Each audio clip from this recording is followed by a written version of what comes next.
यानी मुस्लिमों की जिंदगी का बेहद जरूरी धार्मिक काम। इस्लाम के 5 सिद्धांतों में से एक ऐसा माना जाता है कि अगर कोई मुस्लिम समर्थ है तो उसे अपनी जिंदगी में एक बार हज यात्रा करनी चाहिए। हज यात्रा पूरी होती है काबा का तवाफ करके, यानी काबा की परिक्रमा करके। दोस्तों, आपको बता दें कि काबा पड़ता है सऊदी अरब के शहर मक्का में, जहां हर साल दुनिया भर के लाखों मुस्लिम हज यात्रा के लिए इकट्ठा होते हैं। हज यात्रा में 5 दिन का वक्त लगता है, क्योंकि कई सारी रस्में होती है जिन्हें पूरा करना पड़ता है, और इन्हीं रस्मों में से एक है कुर्बानी। हज यात्रा तभी पूरी मानी जाती है जब एक हज यात्री द्वारा एक कुर्बानी दी जाए। हज यात्रा पर गया मुस्लिम कुर्बानी देता है और हर हज यात्री को यह काम करना पड़ता है। हज यात्रा पर गया मुस्लिम कुर्बानी देता है, हर हाजी यात्री को यह करना पड़ता है। किसी एक जानवर की कुर्बानी देनी पड़ती है। जिनकी कुर्बानी दी जाती है उनमें भेड़, बकरा और ऊंट शामिल होता है।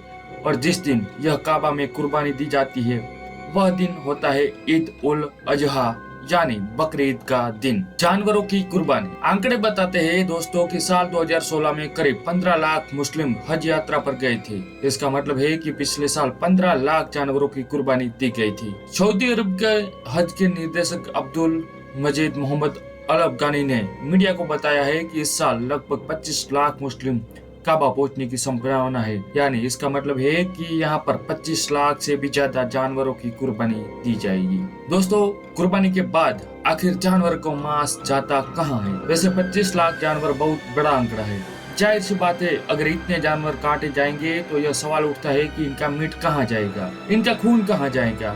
अगर इतने सारे जानवर एक ही जगह पर एक साथ काटे जाते हैं तो कुछ ही दिनों के अंतराल में तो जाहिर सी बात है कि इस जगह पर खून ही खून होगा, मांस ही मांस होगा। वैसे शरीयत का नियम यह कहता है कि हज पर जो हाजी गया है और जिस जानवर को वो काटता है, जिसकी कुर्बानी वो देता है, उसका एक हिस्सा खुद का होता है और बाकी के 2 हिस्से उसे गरीब लोगों को बांट देना चाहिए, जो इनके खाने के काम आते हैं। जब एक ही जगह पर इतने जानवर को काटा जाए तो एक हिस्सा ना तो हाजी खुद का पाएगा और ना ही बचे हुए 2 हिस्से बांट पाएगा, क्योंकि वहाँ पर इतने गरीब भी नहीं होंगे, और अगर होगे भी तो भी एक साथ इतना ज्यादा मीट कोई नहीं खा सकता। तो यह सवाल उठता है कि इन जानवरों का आखिर होता क्या है।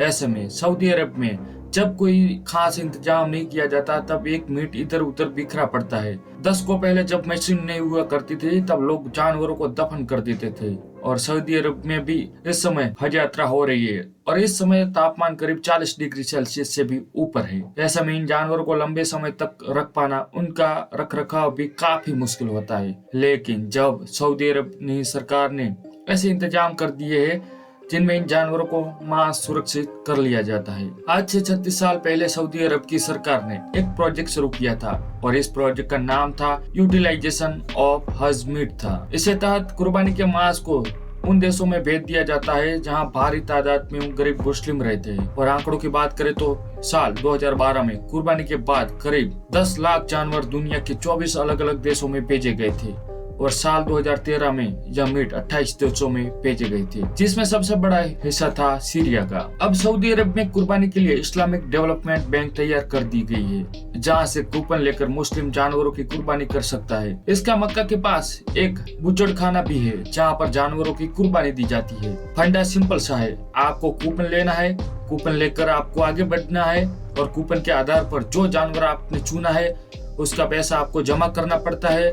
और जाहिर सी बात है, ऊंट, भेड़, बकरे, इन सब की कीमत अलग अलग होती है। पैसा जमा करने के बाद आपको आगे भेज दिया जाता है, आप दूसरे प्रोसेस में लग जाते हैं, और जब आपके जानवरों की कुर्बानी होती है तब मैसेज कर दिया जाता है और हाजियों को बता दिया जाता है कि कुर्बानी हो गई है। इससे ना तो गंदगी होती है, ना ही खून फैलता है, और सारा सिस्टम भी बना रहता है। वहीं से यह तय हो जाता है कि कितना मांस कहां पर आना है, और उसका रख रखाव भी अच्छी तरीके से हो जाता है। जानवर का इंपोर्ट। अब सवाल यह उठता है कि सऊदी अरब में हर साल एक ही महीने में या तयशुदा वक्त में इतने जानवरों की कुर्बानी दी जाती है, और वो आते कहां से है, इन्हें इंपोर्ट कैसे किया जाता है। तो सबसे ज्यादा जानवर की आते हैं सोमालीलैंड से, जिसकी तादाद करीब 10 लाख की होती है। सोमालीलैंड के अधिकतर लोग पशुपालन का ही काम करते हैं, लेकिन अब सूडान और ऑस्ट्रेलिया ने भी इस मामले में सोमालीलैंड को कड़ी टक्कर देने लगे हैं। इसके अलावा उरुग्वे और पाकिस्तान जैसे देशों से भी एक्सपोर्ट किए जाते हैं जानवर। तो दोस्तों, आपने